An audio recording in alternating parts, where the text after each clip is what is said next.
"Please don't beat me. I'm already hurt," cried the young girl. Then the silent cowboy changed everything.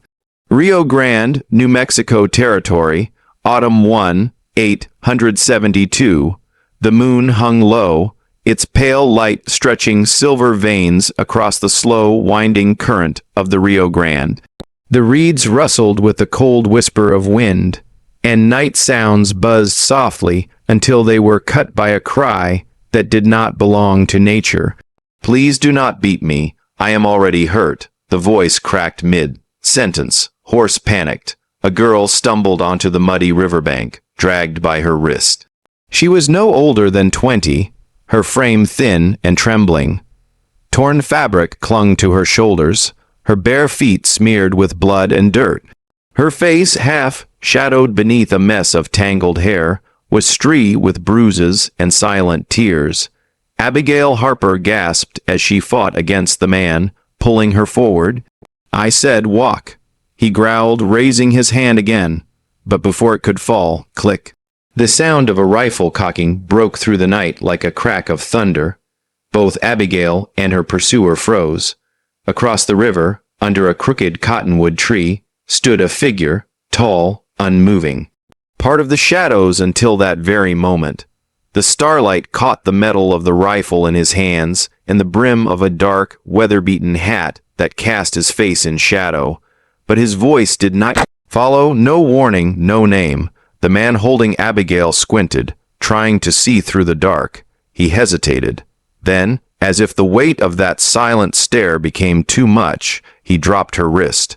I didn't mean no trouble," he muttered, backing away. The figure did not move.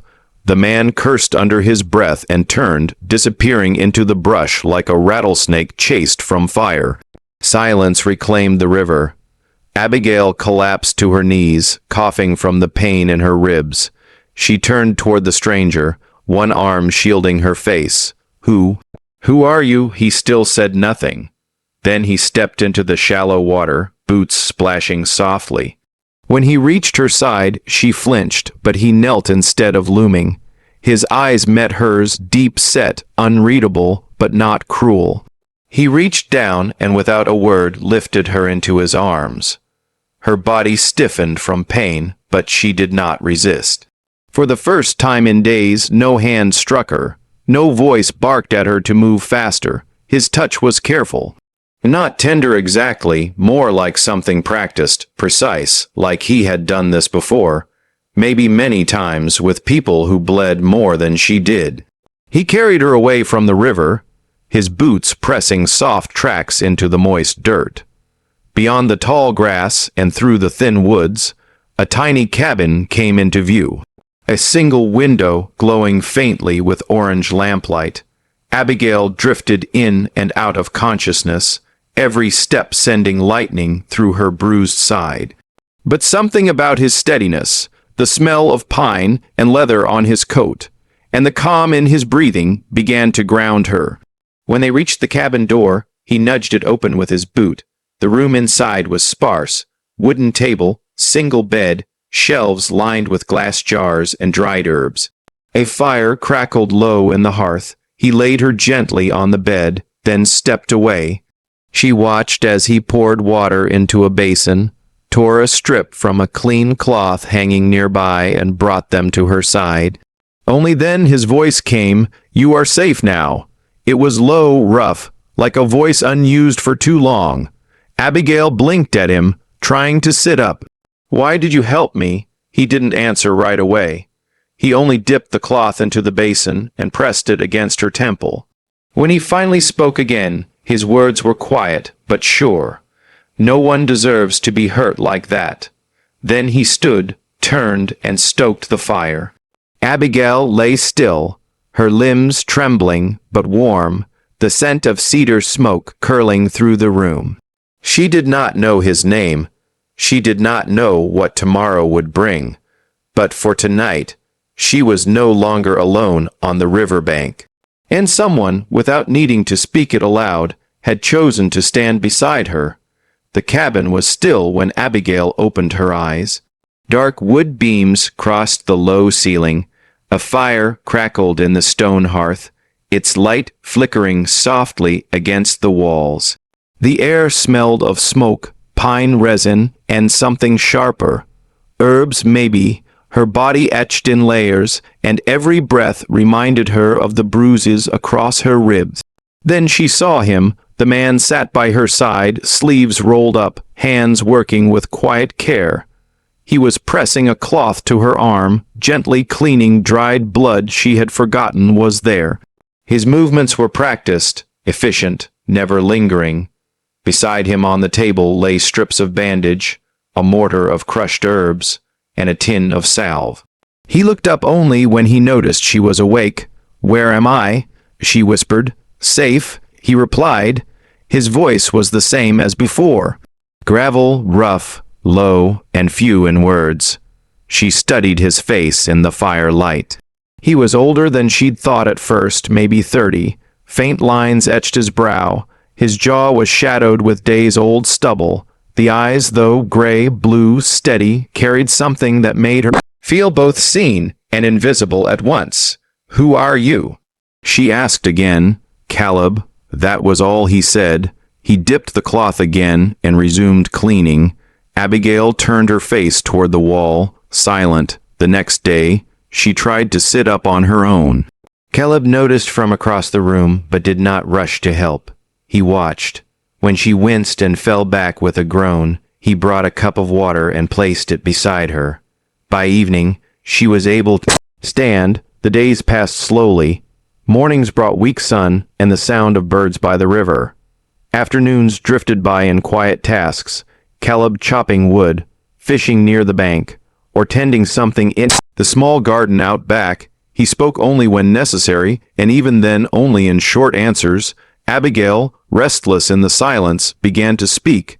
She told him about the mine owner her father had promised her to. About the first time the man slapped her for speaking without permission. About the bruises that never faded, and the look in her father's eyes when she begged not to go back. "I will—" "A debt," she said one morning, sitting on the porch with a cup of weak tea. "A body to be traded. That is all I ever was to him." Caleb was whittling something on the steps. He did not look up. He did not speak. But the next morning she found a fresh loaf of bread wrapped in cloth at her bedside. He never asked questions, not about where she was from or why she cried in her sleep. But he left his wife's old clothes folded neatly on the stool, faded cotton dresses, a shawl with a stitched hem, boots 2 sizes too big but dry and warm. Abigail began to move more. She swept the porch. She helped clean wild herbs and tried to patch the torn shutter on the window. Her hand was clumsy with the hammer, but Caleb handed her the nails anyway, then stepped aside. Each night she returned to the small cot he had made for her and found it freshly laid, the pillow fluffed. She never saw him do it, but she knew it was him. One night, as the fire burned low, she said softly, "You do not talk much." He did not look up from his corner. "Words are cheap," she frowned. "Silence sometimes costs more." That was the longest sentence he had spoken since she arrived. Abigail was not sure when she stopped flinching at footsteps, or when she stopped checking the window for shadows, but one morning, as she stood in the sunlight, brushing her hair with her fingers, she realized she had slept through the night without fear. Caleb walked past her with a bucket of water. Their eyes met briefly. She offered him a small smile, not out of politeness, but because something inside her felt just a little less broken. He did not smile back, but he nodded once before disappearing into the trees. Abigail was sweeping the corner near the small shelf when she noticed it. Tucked between 2 weathered tins and a bundle of dried sage was a leather-bound notebook, its edges curled with age and use. She hesitated, then pulled it free. The pages were yellowed. Ink had faded in places. She flipped through carefully. There were diagrams, detailed sketches of the human body, wounds marked with tiny X's and notes in tight cursive. Names filled the margins. Private Mitchell, Sergeant Holloway, dates, medical dosages, battlefield conditions, and a drawing, rough, tender, of a woman smiling, wearing a nurse's cap, her eyes full of life. Caleb entered behind her, arms full of kindling. He paused. then set the bundle down with deliberate slowness. "That's not burning," he said. "I wasn't going to," Abigail replied softly. "Is this yours?" He nodded once. She looked down at the page again, then back at him. "You were a doctor, army medic," he corrected. "During the war." She waited, not pushing, but after a moment, he sat on the bench across from her and stared into the fire. His voice, when it came, was barely more than breath. 15 minutes late, he said. Abigail frowned. "My platoon, 40 men, I was the only one with field training, got delayed at the Canyon Pass. They were ambushed. By the time I reached them, it was over." She didn't speak. Caleb, hands clenched in his lap, spent the night dragging bodies into a ditch. Couldn't save a single one, not even her. Abigail asked. He stared ahead, jaw tight. "My wife Nora, she was a field nurse, volunteered because I did. We were assigned together mostly. That day we were split. I told her I'd meet her after I helped the cavalry. I was late." Silence fell over the room like dust. "I held her while she bled out," he said at last. "She kept apologizing." "Can you believe that?" she said, "sorry for dying." Abigail felt her throat tighten. "I left the army," Caleb continued. "Couldn't look at another wound without seeing her face. I followed the river because she loved it. We planned to settle near the water after the war." His gaze dropped to the floor. "Instead, I buried her by it." Abigail folded the notebook shut and set it beside the hearth. Her fingers itched to reach for him, but she didn't, not yet, not today. That night she rose early to stir the fire and found an onion, a handful of dried peppers, and the last of the salted meat. She remembered Caleb mentioning offhand weeks ago that Nora used to make a stew that bit back. She did her best. It wasn't perfect, but it was warm, and when he sat down that evening, she placed a bowl in front of him without a word. He tasted it, blinked, then gave a quiet, almost imperceptible nod. Later, while he worked outside mending the fence, she folded his blanket for the first time, tucked the edges in tight, smoothed the corners. She did not ask anything more that night, but when he came inside and their eyes met, something had changed. Two souls, cracked at the edges, sat in the same room, not whole, not healed, but no longer entirely alone. The sun hung low over the Rio Grande, casting warm amber light through the trees that lined the riverbank. In the hush of evening, the sounds of the forest softened, the chirp of crickets, the hum of distant water, the crackle of firewood beginning to burn in the hearth. Inside the newly patched cabin, Abigail moved quietly, her steps no longer uncertain. Her hands carried a small wild daisy she had picked near the fence line, its petals pale and slightly curled. She placed it gently in the center of the wooden table before stepping back and brushing her skirt with the side of her palm. No ceremony, no expectation, just a flower. Caleb noticed, he always did. He said nothing that first evening, simply looked, then turned back to stirring the pot hanging above the flames. But the next afternoon, when Abigail returned from gathering berries near the bluff, she found the daisy tucked into a small glass jar, one she had seen collecting dust on the shelf above his desk. It now sat proudly beside a pile of his notes and sharpened pencils. He never mentioned it. She did not ask. Later that week, while folding laundry, Abigail came across Caleb's shirt torn at the elbow, the stitching frayed. She laid it out on her cot and threaded a needle without thinking, the motion familiar from years tending her younger siblings' clothes. Her stitches weren't perfect, but they held. She left the shirt folded neatly at the foot of his bed. The next morning, she found the shirt gone, but when he stepped out to chop wood, he was wearing it. No words passed between them, but the air between them felt warmer somehow, like the coals in the hearth that never truly went cold. Then one quiet evening, Abigail returned from the river's edge to find a book on her side of the table. Its cover was worn, the spine cracked from years of use, an old volume on field medicine, with notes scribbled in the margins in faded ink. She turned it over, glancing up at Caleb, who sat across from her, polishing a knife. She held it up. "Is this a hint or a gift?" He looked at her over the rim of his cup. "Both." She laughed softly. "Well, I suppose I will have to learn how to make your bitter tea then." "You already do," he murmured, lips twitching. In the days that followed, Caleb spoke more. Not much, but a sentence here, a dry joke there. A glance exchanged over a pot of stew that turned to a brief knowing smile. Abigail learned that he hated burnt biscuits, preferred sleeping with the windows open, and always double-knotted the twine around his bundles of herbs. She also noticed the way he paused when she hummed while sweeping, how he sometimes lingered near the door frame, not to watch her, but simply to be near. Once she over-salted the stew. She grimaced at the first bite, muttering, "Well, I just ruined dinner." Caleb took another spoonful and said, "Tastes like survival." Then, unexpectedly, he smiled. Not wide, not showy, but real. Later that night, as Abigail folded a blanket by the hearth, she caught herself watching him as he sharpened a blade. The firelight played on the angles of his face, his movements smooth, practiced. A man built by duty, chiseled by grief. And yet here he was, sharing quiet dinners and daisy jars with a girl he had once found broken by a riverbank. She turned away before he saw her gaze linger.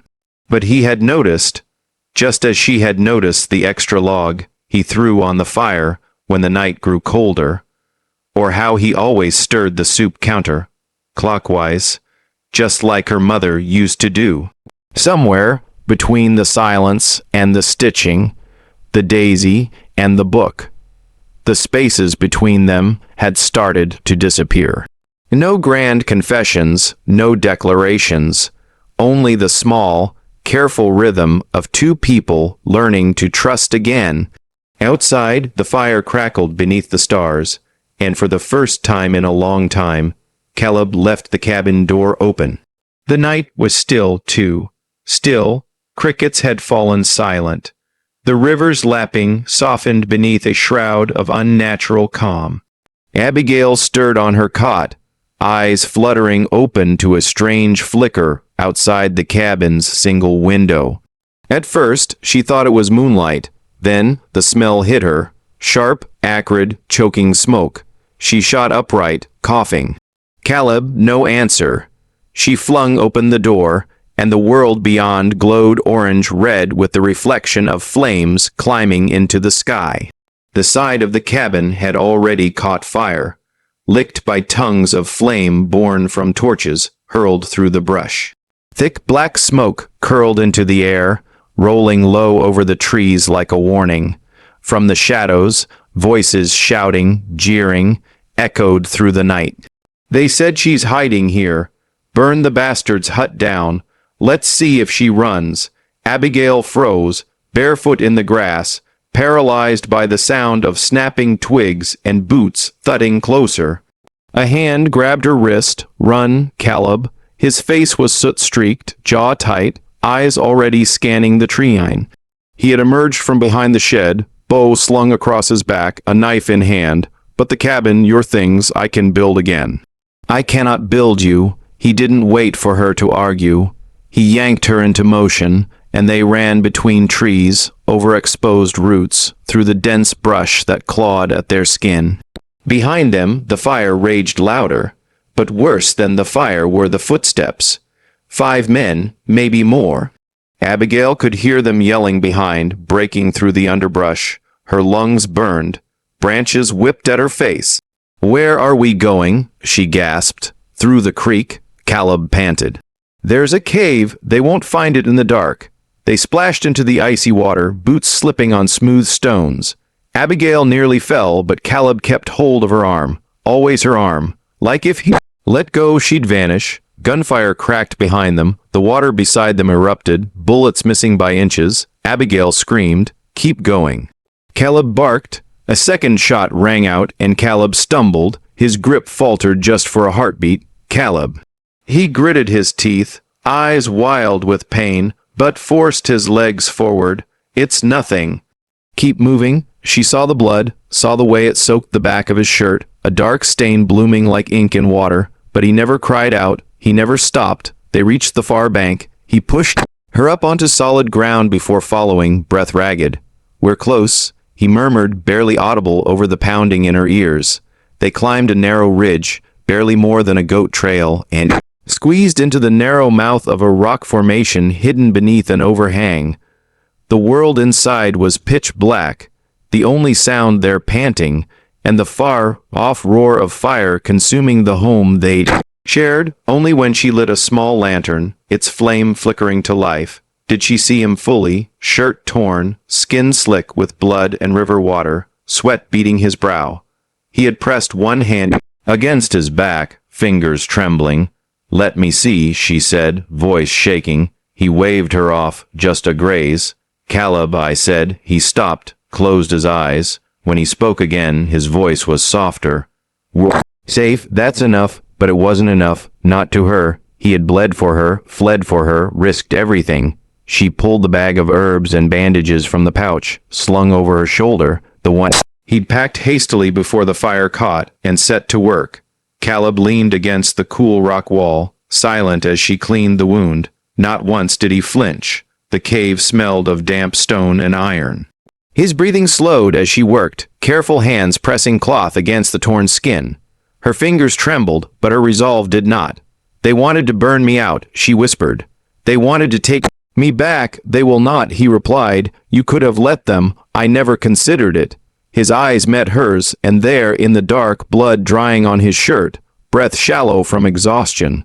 Caleb gave her something no man ever had before, certainty. He would rather bleed than let her be taken. He already had, and she would never forget. The cave was silent except for the soft, irregular rasp of Caleb's breathing. Abigail knelt beside him, the lantern's glow throwing long, dancing shadows across the stone walls.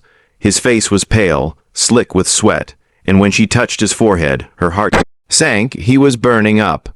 She rummaged through the satchel of supplies, herbs, a water skin, a book of medical notes he had once handed her, with no explanation.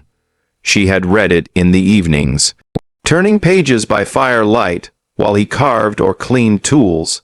Now those pages were the only thing between him and something worse.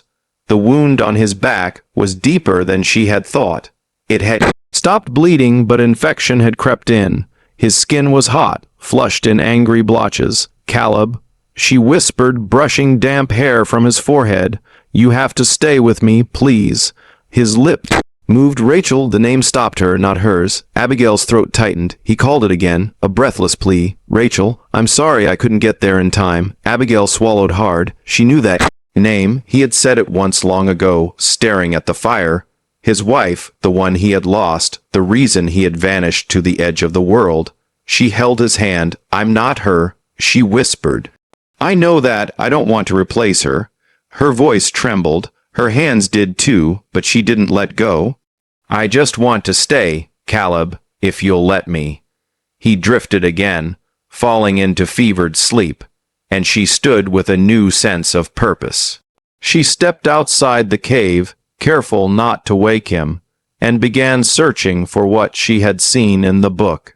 Willow bark, mint, dried cattail fluff for bandages. Her mother had once taught her about plants, about boiling leaves and scraping bark. It came back to her like muscle memory, buried deep but not gone. She lit a fire near the entrance, feeding it slowly with dry twigs, heating water in a battered tin pot. With a dull knife, she scraped the bitter sap from the inside of a willow branch, fingers shaking as she measured each amount. She weighed every step 3 times before doing anything. She brewed the bark into tea and helped him sip it drop by drop between cracked lips. She folded clean strips of cloth, soaked them in cooled mint water, and laid them across his chest. When he shivered, she curled next to him, letting his head rest against her shoulder, whispering softly nonsense words, lullabies, fragments of stories she barely remembered. It was morning before she slept, her back against the cave wall, her hand still in his. When she woke, the lantern had burned out, but the first thing she saw was his eyes open, clear. "Hey," she breathed. Caleb blinked, his voice a rasp. "You stayed." She nodded, tears prickling the corners of her eyes. He looked down at their joined hands. "You did it." Abigail gave a soft laugh, then shook her head. "No," she whispered, voice catching. "We did." She sat up gently, checking the dressing on his back. He didn't flinch. He was stronger. Not well, not yet, but better. Her work had helped. She had helped. The girl who had once begged for someone to save her had become the one to hold someone else through the night. The fire outside had died to embers. The sky above the cave entrance brushed in the first pale pink of dawn. Abigail leaned against the stone wall, watching the day begin. She had faced blood, fear, the ghost of a woman she could never be, and still she had not left. Not because he needed her, but because she had chosen to stay. The river was calm that morning, gliding like silver ribbon under the pale sky. Mist hovered just above its surface, soft and slow, like a breath not yet released. Caleb sat on a flat rock by the bank, his hat resting beside him, arms draped loosely over his knees, his shoulder still etched, wrapped in Abigail's careful bandaging, but he could breathe now without fire in his chest. Abigail stepped out of the trees behind him, holding a tin cup of warm tea. She wore the oversized coat he had given her, sleeves rolled and frayed, the fabric brushing her knees. She didn't say anything, just sat down beside him and held out the cup. He took it with a small nod. They sat like that for a while, letting the silence stretch. The river babbled. A bird chirped somewhere deep in the brush. She sipped from her own cup, steam curling around her face. Caleb tilted his head, watching the current move past the rocks. Then, with a voice low and even, he asked, "Why didn't you run when you had the chance?" Abigail blinked. He didn't look at her, just stared out at the water, as if the answer might already be written in its flow. She set her cup down on the mossy ground and laced her fingers around her knees, because for the first time, she said slowly, "Someone saw me not as a burden, but as a soul worth keeping." Caleb's jaw tensed, but only for a second. He turned to look at her. "Really, look." "I am not brave," she continued. "I ran away from pain from a cage someone else built for me. But when I got here, you didn't try to fix me. You just let me be. You deserved that," he murmured. She smiled faintly. "So did you."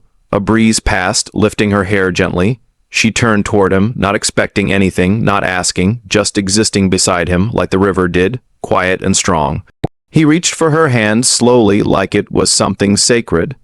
Their fingers touched, intertwined without needing pressure. They didn't kiss. There were no promises or declarations, just her head leaning softly against his shoulder, and his breath slowing as he leaned into her warmth. The morning sun crept higher, gold light rippling over the river. In that moment, there was no past, no pain, no ghosts, only a girl who had survived and a man who had stopped running from himself, a soul found and another choosing to stay. And that somehow was more than enough.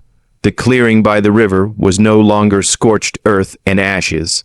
What once crackled with ruin now hummed with quiet purpose. Charred roots had been cleared, the blackened remnants of their first shelter buried under new soil, and the wilty began again. With steady hands and quiet determination, Caleb rebuilt the small wooden frame. His movements were deliberate, not rushed. Every beam lifted, every joint secured as if it were more than just timber and nails, but an act of choosing to stay. Abigail worked alongside him, gathering reeds and saplings, weaving them into the roof the way her mother once taught her in another life, in a place far from war and fire. They did not speak much. Words had never been their foundation. But in the rhythmic tap of hammer on wood, the rustle of grass beneath their feet, and the brush of fingers when they passed tools. There were conversations. Silent, yes, but no less sincere. Each moment they built was layered with meaning, forgiveness, trust, and the quiet kind of love that grows from hardship, not in spite of it. The new cabin was smaller than the last, its walls thinner, the roof lower, but it felt warmer somehow, truer. On the windowsill, Abigail placed a bundle of dried white daisies she had picked that morning near the water's edge. Next to it sat a lace cloth, uneven in stitching, but clean, carefully laid beneath the old oil lamp. She had made it from the fabric of Caleb's torn shirts, remnants of the man he used to be, now sewn into the life they were trying to create. In the corner, a wooden chest stood sentinel, newly dusted and polished. Caleb's medical kit sat atop it, worn but dignified. He approached it slowly, the weight of old ghosts pressing gently at his shoulders. For a long moment, he stood motionless, watching the way the sun sliced across its leather cover through the cabin's slatted wall. Then, with fingers steadier than he expected, he undid the strap and opened it. Inside, scalpels dulled but usable rolls of aged gauze, a faded notebook filled with sketches and names he once carried with him across dusty battlefields, memories curled inside like smoke. "Maybe it's time to try again," he said, the words more to himself than anyone. Abigail stepped beside him. She didn't hesitate. Her hand slid over his on the leather kit, warm and grounding. Together, she said, that night they stood once more at the edge of the river. The water moved slowly, no longer rushing, as if echoing their pace. Moonlight stretched wide over the surface, catching every ripple and turning it to silver. The wind was cool, lifting the scent of wood smoke and earth of something newly born. Caleb wrapped an arm around Abigail's waist. She leaned into him, their silhouettes melding into one beneath the sky. "The river carried me to you," she whispered, "and I will never drift away." He did not reply. His silence, as always, said enough. They stood there a long while, letting the river speak. It did not rush. It did not pull. It simply stayed like them. If this story touched your heart, if you felt the quiet strength of Caleb, the resilience of Abigail, and the healing power of love, then don't let it end here. Hit that hype button to show your support and subscribe to Wild West Love Stories for more emotional, action-packed romances set against the raw beauty of the old American frontier. Because out here, where the wind carries secrets and rivers bring souls together, every love story is worth hearing.